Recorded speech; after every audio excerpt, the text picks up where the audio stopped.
안녕하십니까 성도 여러분. 제가 이해하기로는 이 진리 횃불 교회가 한국 교회의 거의 막내둥이 교회에 속한 교회인 걸로 알고 있습니다. 1년에 한 7교회 정도가 새롭게 시작한다고 보면 이 짧은 시간 안에 오늘 이 신앙 공동체가 이렇게 진리를 사랑하고 또 관심을 가지고 있는 이 공동체가 세워졌다는 것은 하나님의 놀라운 은혜라고 생각합니다. 아마 방송을 통해서 제 목소리를 들은 분들이 계실 텐데 대부분의 반응이 저 목사님은 오디오 타입이지 비디오 타입은 아니다. 인정합니다. 오늘 제가 여러분들과 함께 교제하고 싶은 말씀의 제목은 실망 위에 세운 교회입니다. 누가복음 24장 13절부터 35절과 계시록 10장 11절부터 13절에 있는 말씀을 배경으로 제가 말씀을 드리도록 하겠습니다. 여러분도 여러분의 인생에 감당하기 힘든 그런 실망을 경험해 본 적이 있습니까? 너무 실망이 되어서 밥도 먹기 싫고 잠도 잘 수 없어서 차라리 죽는 게 낫겠다 그런 생각을 해본 적이 있습니까? 저도 그런 때가 있었습니다. 실망이 너무 커서 삶의 의욕이 다 달아나고 모든 것이 무의미하게 느껴졌습니다. 삶은 뒤죽박죽이었고 아무것도 그 누구와도 이야기하고 싶지 않았을 때 두문불출 사람 만나는 것이 두려웠습니다. 저는 점점 어둠 속으로 빨려 들어갔고 견딜 수가 없었지요. 여러분 그때 그런 시련과 실망 가운데서 제가 일어설 수 있는 다시 시작할 수 있었던 비결이 뭔지 아십니까? 그것은 말씀이었습니다. 실망과 좌절 가운데서 저를 세워준 것은 하나님의 말씀이었습니다. 하나님의 말씀이 저를 세우고 그것이 저를 붙잡았습니다. 내가 말씀을 붙잡는 줄 알았는데 아니었습니다. 말씀이 저를 붙잡아 주셨습니다. 그 깊은 절망과 근심 가운데 있을 때 저는 마치 바다에 빠져가던 베드로 같았습니다. 인생의 풍랑이 치고 주님은 보이지 않았지요. 그동안 잘 나가던 모든 상황이 돌변하여 거친 파도가 되어서 나를 엄습했습니다. 괴롭고 힘들었습니다. 그때 보았습니다. 지금 나를 괴롭히고 힘들게 하는 이 모든 것들은 주님과 나 사이의 파도구나. 결국 이것은 현실의 문제도 아니고 누가 나에 대하여 하는 사람들의 비난과 또 수군거림도 아니고 나와 주님과의 문제이구나. 그런 말씀에서 기별이 왔습니다. 그리고 주님을 불렀습니다. 베드로처럼 주님 도와주십시오. 이 수렁에서 이 절망의 수렁에서 건져 주십시오. 제가 그렇게 기도했을 때 주님께서 그분의 바다를 건너서 저의 바다로 오셨습니다. 그분의 발이 제 인생의 바다로 들어오는 즉시 파도는 잠잠해지고 고난은 사라졌습니다. 실망을 극복할 수 있었지요. 여러분 절망을 이기는 실망을 이기는 비결은 하나님의 말씀 하나밖에 없습니다.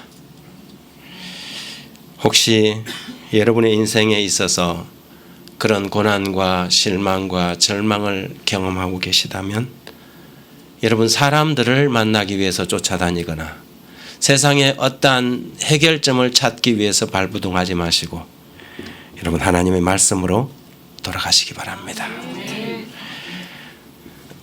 여기 두 쌍둥이 교회가 있습니다.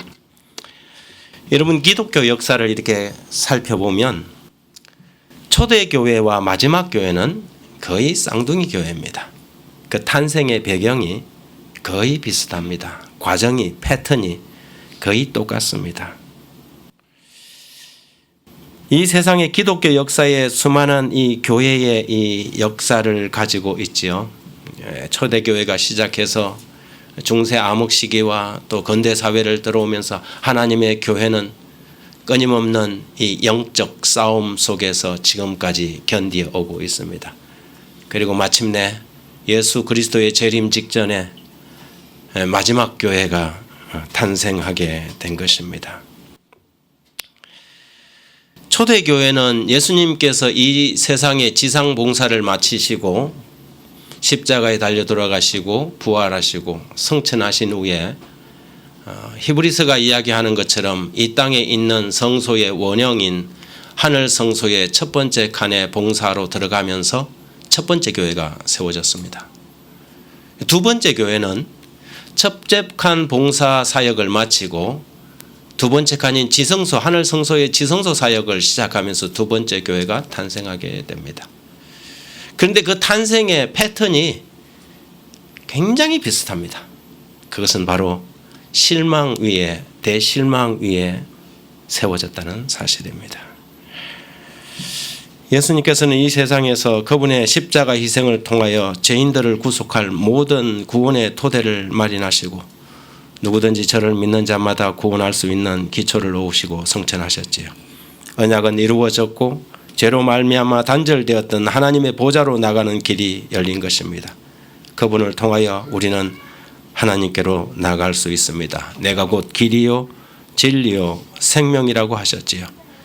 요한복음 10장 7절에는 그러므로 예수께서 다시 이르시되 내가 진실로 진실로 너희에게 말하노니 나는 양의 문이다 말씀하셨습니다. 그리고 그분은 친히 그 휘장 안으로 들어가셨습니다. 그리고 이 두 번째 교회는 하늘 성소의 첫 번째 칸의 사역을 마치고 두 번째 칸의 사역으로 들어가면서 또 시작하게 되지요. 우리는 예수님의 이 지상 생애의 마지막 부분을 생생하게 기억하고 있습니다. 십자가에 달려 돌아가시기 한 일주일 전에 그분께서는 어린 나귀를 타고 예루살렘을 입성하셨습니다. 그때의 군중들의 기대와 환호와 흥분을 여러분 기억하십니까? 사람들이 종려나무 가지를 흔들고 그들의 겉옷을 벗어서 예수님이 가는 길가에 깔았습니다. 앞에서 가고 뒤에서 따르는 무리가 소리질러 가로되 호산나 다윗의 자손이여 찬송하리로다 주의 이름으로 오시는 이여 가장 높은 곳에서 호산나 하고 외쳤습니다.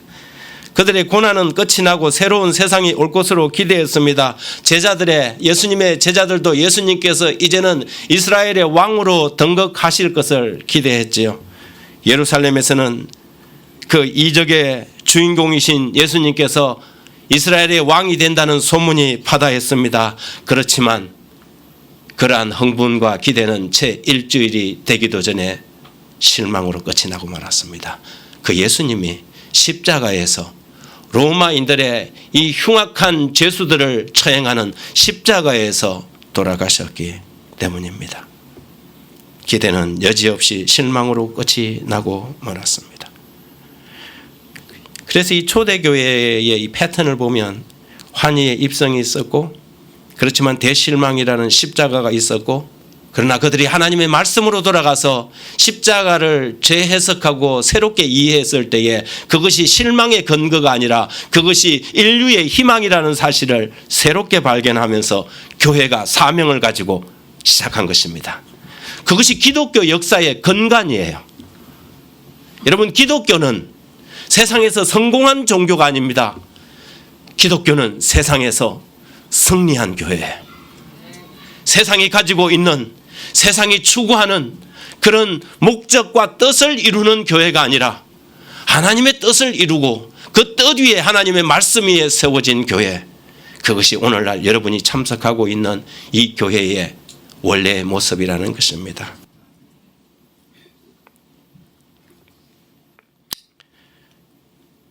그런데 이 두 번째 마지막 교회의 탄생도 비슷합니다. 그들이 구약 성경을 이해하고 구약 성경에 대한 이해를 잘못했을 때에 십자가를 경험하게 되죠.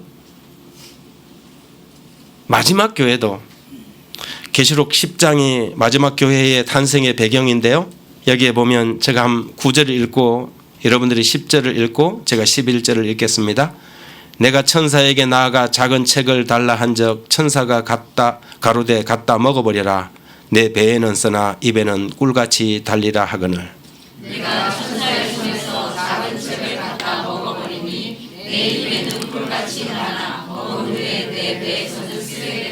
저가 내게 말하기를 내가 많은 백성과 나라와 방언과 임금에게 다시 예언하여야 하리라 하더라. 요한이 본 이 천사의 손에 들린 작은 책은 우리가 다니엘서와 계시록을 연구해 보면 이것은 다니엘 12장 4절에 다니엘아 마지막 때까지 이 말을 간수하고 이 글을 봉함하라. 많은 사람이 빨리 왕래하며 지식이 더하리라고 했던 그 봉함되었던 말씀의 부분을 이야기를 합니다. 침례교회의 경건한 신자였던 윌리엄 밀러에 의해서 해석되면서 1840년대 초 미주 지역을 중심으로 그리스도의 재림에 대한 복된 기별이 전해지기 시작했습니다. 수많은 사람들이 각 교파에서 이 재림운동에 동참하게 되었지요. 주님이 다시 오실 것이라는 이 대대적인 환영이 번져나가기 시작했습니다. 하지만 1844년 12월 22일 최종적으로 재림운동은 대실망으로 막을 내렸습니다. 예수님은 오지 않았고 기다린 사람들은 큰 실망을 겪었습니다.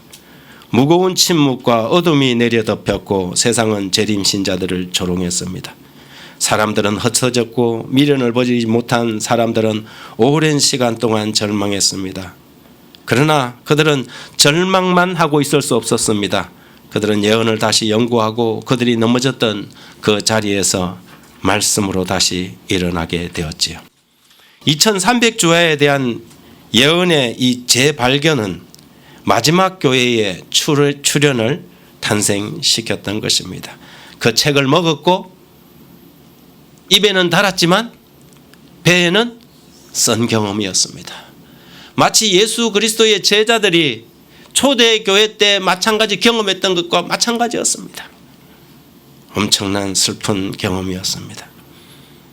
그러나 거기에서 끝나지 않았고 이 예언처럼 저가 내게 말하기를 내가 많은 백성과 나라와 방언과 임금에게 다시 예언하여야 하리라. 새로운 사명이 주어진 것입니다. 이 두 교회는 실망 위에 세워진 교회입니다. 아니 실망을 딛고 일어난 교회입니다. 초대교회와 마지막 교회는 쌍둥이 교회인 것입니다. 처음에는 기대했으나 나중에는 실망했습니다. 기독교는 성공한 교회가 아니라고 했습니다. 세상의 비난과 조롱을 받지만 그들은 마침내 승리할 것입니다. 초대 교회도 그랬고 마지막 교회도 그럴 것입니다. 사람들이 예수님이 돌아가시자 예수님을 따르는 무리들이 다 흩어질 줄 알았습니다. 하지만 저들은 흩어지지 않았고 오히려 더욱 확신 있게 외쳤습니다. 그들은 어떤 고난에도 어떤 핍박에도 굴하지 않고 더욱 강력한 확신으로 예수의 부활을 증거했습니다.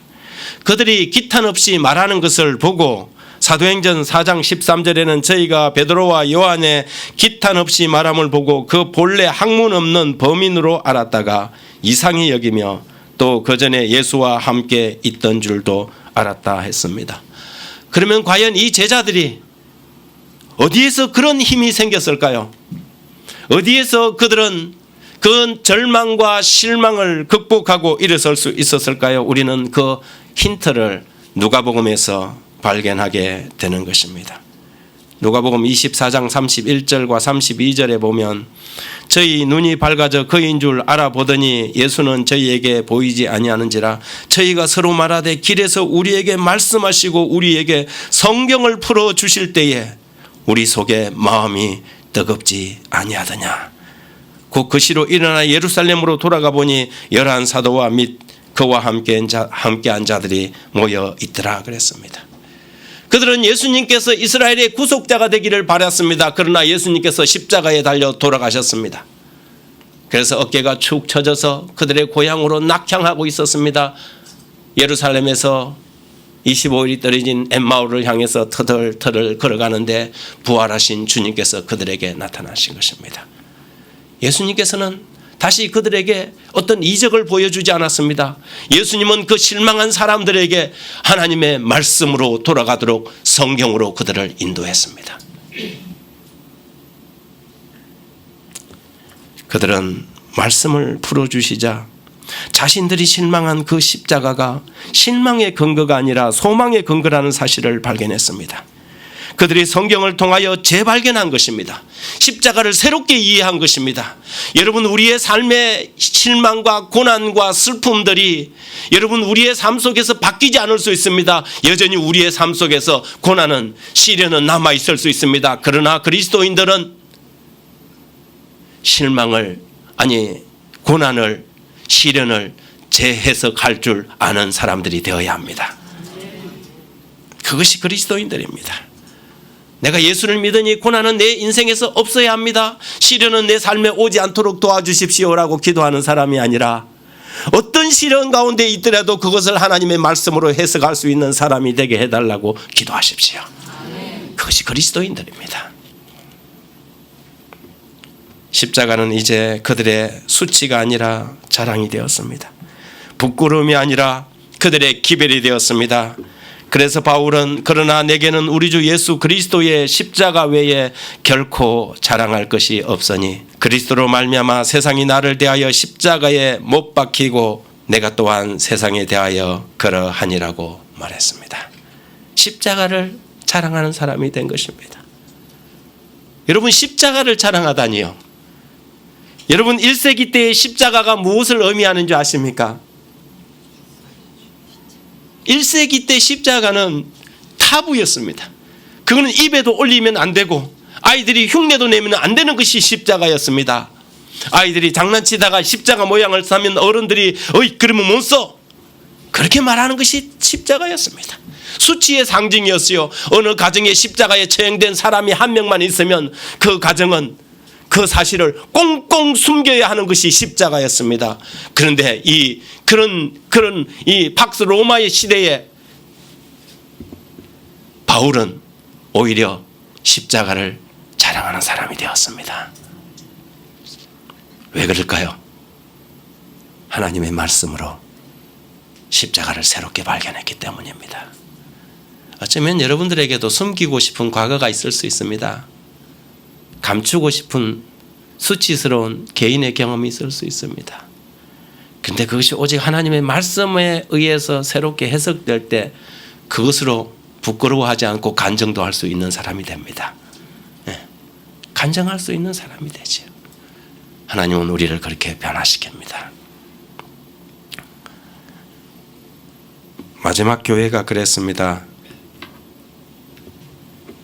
예수님의 재림 운동으로 인해서 사람들이 조롱하고 비난하던 그 대실망의 때에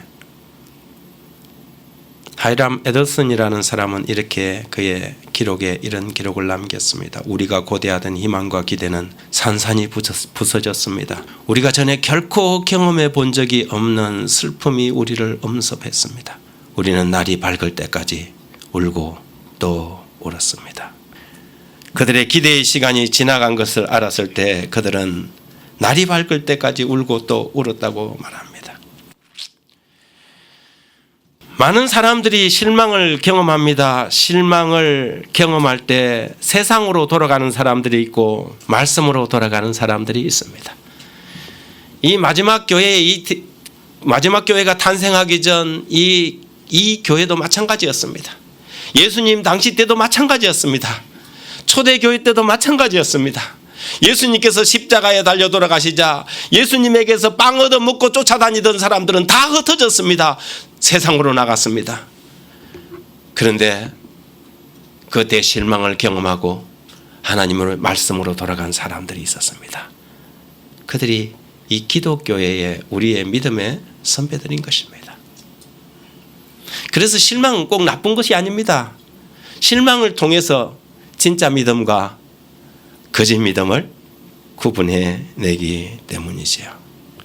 윌리엄 밀러는 이 다니엘서 8장의 14절에 나오는 2300주야를 예언을 성경적으로 잘 해석했지만 그 당시에 사람들이 가지고 있던 일반적 편견, 성소가 정결하게 된다 그랬으니까 이 성소는 이 세상일 거다. 그러면 이 세상이 정결하게 된다는 것은 예수님께서 재림하실 거다라고 판단해버린 것입니다.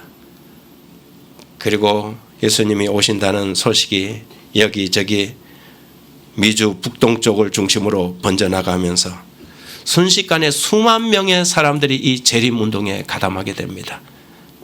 각 교파에서 지도자들과 경건한 평신도들이 동참하게 됩니다. 그런데 여러분이 아시는 것처럼 그것이 실망으로 끝난 것입니다. 그때의 그 실망 아래서 제자들이 말씀으로 돌아갔던 것처럼 말씀을 연구하는 사람들이 있었습니다. 우리는 그것을 우리 재림교회사에서 사바스 컨퍼런스라 그럽니다. 안식일 대회라 그러죠. 성경 연구회가 그러면 무엇이 잘못됐는지, 하나님은, 인간은 실패해도 하나님은 실패하지 않는다는 이 믿음 속에 하나님의 말씀을 연구하기 시작했습니다. 여러분, 재림운동을 통해서 각 교파에서 사람들이 몰려들었지 않습니까? 그러다 보니까 예수님의 재림이라는 이 빅 이슈 때문에 서로의 차이가 보이지 않아서 재림운동에 다 동참했는데 재림운동이 실망으로 끝나자 다시 자기들이 주장한 것들을 하나씩 하니까 서로가 다 달라요. 그래서 그들이 무슨 생각을 하게 됐냐. 좋다. 그러면 우리가 하나님의 말씀으로 돌아가자. 하나님의 말씀이 인정하는 것이면 받아들이고 하나님의 말씀이 거절하는 것이면 우리는 거절한다. 그리고 그들이 22차례에 걸쳐서 이 사바스 컨퍼런스를 엽니다. 때때로는 어떤 이 평신도의 헛간에서 모이기도 하고 때때로는 누구의 모이기도 하고 1848년부터 50년까지 22번의 이 성경대회를 통해서 오직 하나님의 말씀만 받아들이게 된 것입니다. 그것이 여러분 제7일 그때 그 말씀 운동으로 말미암아서 제7일 안식일 예수 재림교회가 가지고 있는 오늘날 이 탄탄한 신학적 기반을 만든 것입니다. 그래서 여러분 제7일 안식일 예수 재림교회는 어떤 아주 유명한 신학자가 가지고 있는 이 신학적 조류를 따라가는 교회가 아니에요. 각 재림운동에서 참여했던 각 교파에서 나왔던 그 사람들이 가지고 나왔던 진리의 파편들을 주워 모아서 예수님과 그 제자들이 처음 전하던 그 기별들을 복원한 교회가 제7일 안식일 예수 재림교회입니다. 대실망 이후에 성경 연구에 참석했던 수많은 목사들의 이름들입니다. 장로교, 침례교, 감리교 여러 교파에서 이 지도자들이 나온 것입니다. 여기에 보면 이 종교개혁을 통하여 각 교파마다 이 진리의 파편들을 하나씩 들고 있었습니다. 어떤 교회는 침례라는 진리의 파편을 들고 있고 제7일 침례교회에서는 거기에서 더 나가서 안식일이라는 진리의 파편을 하나 주워 들었습니다. 1260년이라는 긴 세월 동안 성경과 상관없이 교회에 의해서 뒤죽박죽 되었던 이 혼합된 교리들을 분리해내고 거기에서 종교개혁을 통하여 이 주워서 들은 진리의 파편들을 오직 믿음으로 말미암는 의와 물의 잠그는 침례와 제7일 안식일과 영원히 존재한다는 그런 영혼불멸이 아니라 조건적 영혼불멸과 이러한 진리의 파편들을 각 교파마다 하나씩 들고 있었는데 그 교파들이 그 진리의 파편을 들고는 다 교파를 세운 것입니다. 어떤 사람들이 종종 그렇게 저한테 물어요. 목사님, 성경은 하나인데 왜 이렇게 세상에 교파가 이리 많냐고요. 여러분 이 기독교 역사를 이렇게 연구해 보면 교파가 많을 수밖에 없는 이유가 그거예요. 그런데 하나님께서 이 마지막 시대에 이 분열된 교파를 하나님의 말씀의 원형으로 복원시키기 위해서 대실망을 경험하게 한 것입니다. 그래서 수많은 목회자들이 이 운동에 동참하고 그들이 진리의 파편들을 가지고 있는 파편들을 하나씩 맞추기 시작한 것입니다. 그래서 재림교회의 이 신학적인 배경은요, 다 종교개혁 이후 각 교파마다 가지고 있던 그것이 성경적인 진리의 파편들을 모아놓은 것입니다.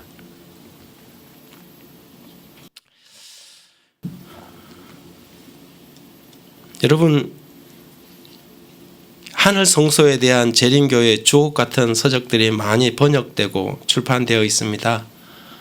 최근에 우리가 가지고 있는 이런 재림교회의 이 소중한 유산들을 이렇게 무용화시키려고 하는 사람들이 종종 있습니다. 어리석은 짓이기도 하고, 그리고 그렇게 해서는 안 되는 것입니다.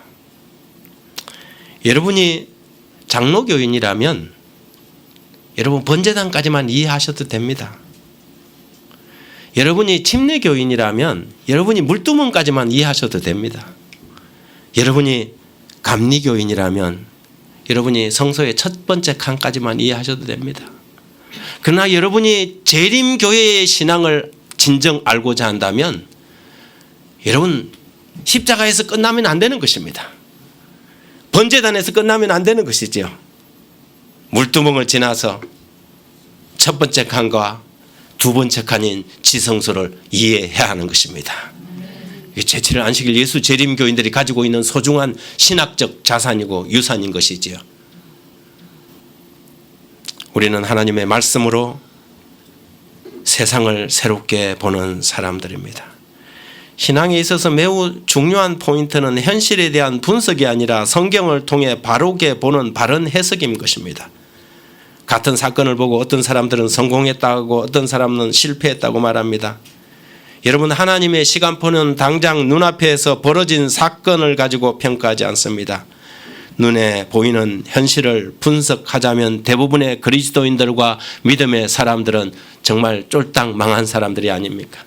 예수님은 십자가에서 돌아가셨고 12명의 제자 중에 대부분이 요한을 빼고 다 순교했습니다. 침례 요한도 목배임을 받았고 사도 바울도 참수행을 받았습니다. 그들이 세상에서 무엇을 얻었습니까? 하지만 그리스도인들은 하나님의 약속의 말씀으로 현실이 아니라 미래를 내다보는 사람들인 것입니다. 엠마오의 제자들이 어깨가 축 처져 내려가던 그 사건이 그들의 가슴을 두근거리며 예루살렘으로 달려 올라가게 했던 사건이 된 것은 말씀이라는 프리즘을 통하여 그들이 십자가를 재해석하게 된 것이지요. 더 이상은 두렵고 수치스러운 십자가가 이제는 그들의 노래가 되었고 그들의 기별이 되었고 그들의 자랑이 되지 않았습니까?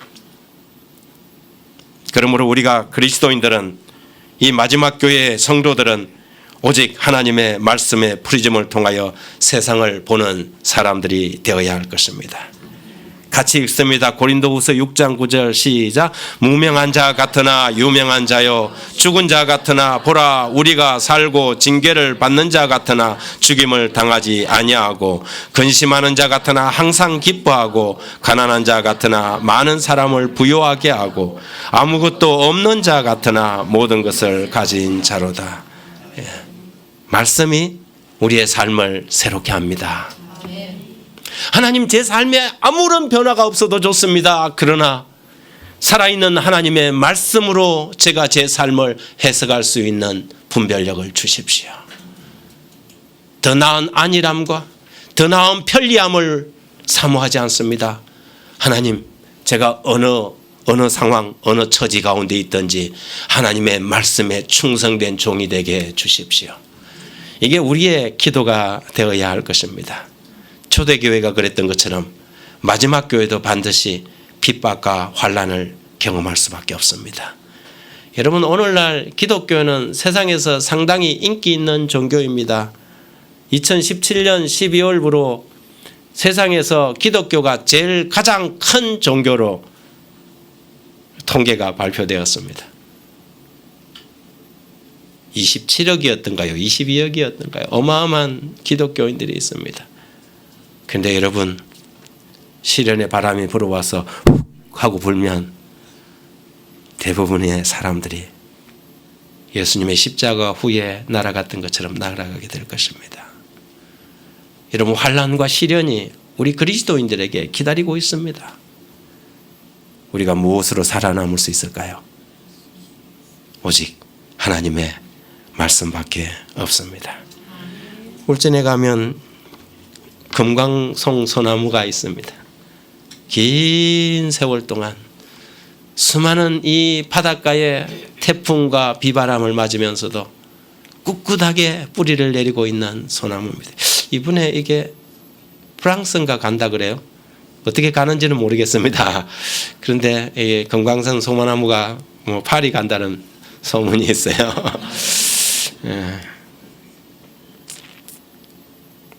바람이 불고 태풍이 쳐도 소나무는 밑으로 뿌리를 내립니다.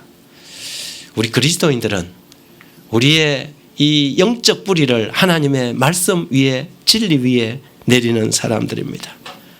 시련이 오고 교회를 흔드는 거센 바람이 불어올 때 진리를 힘겹게 찾아온 여러분들이시여 말씀 위에 여러분의 뿌리를 내리시게 되길 간절히 바랍니다. 우리는 약속을 믿고 그 약속을 향해 나가는 나그네들입니다. 우리는 다 믿음의 조상들이 걸었던 그 길을 지금 가고 있는 것입니다. 때론 실망하고 때론 고난 가운데 들어갈 것입니다. 하지만 우리는 하나님의 말씀으로 우리의 처한 현실을 바르게 해석할 것입니다.